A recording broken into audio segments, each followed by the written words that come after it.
Sa kagustuhan ng malagay sa tahimik ang kanyang buhay, nagpa siyang magbalik loob ang isang miyembro ng Communist Terrorist Group sa pamahalaan ng Northern Samar.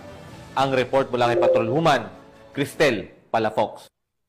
Voluntaryo nagbalik loob sa pamahalaan ang isang miyembro ng Communist Terrorist Group sa Barangay Imelda, Mondragon, Northern Samar. Ang pagbabalik loob ay resulta ng matagumpay na pakikipagnegosasyon ng mga tauhan ng 803rd Maneuver Company, Regional Mobile Force Battalion 8 kasama ang 2nd Northern Samar Provincial Mobile Force Company, Mondragon Municipal Police Station at 43rd Infantry Battalion 8 Infantry Division, Philippine Army. Ang nasabing surrendery ay nasa kustodiya na ng 803rd Maneuver Company, RMFB-8, para sa facilitation ng kanyang posibleng enrollment sa programa ng ating gobyerno na Enhanced Comprehensive Local Integration Program o ECLIP. Patuloy ang panawagan ng pambansang pulisya sa iba pang mga membro ng CTGs na iwaksin ang maling ideolohiya at magbalik loob sa ating pamahalaan upang makasama ang pamilya, mamuhay ng payapa at patuloy na sumuporta sa mga programa ng ating gobyerno.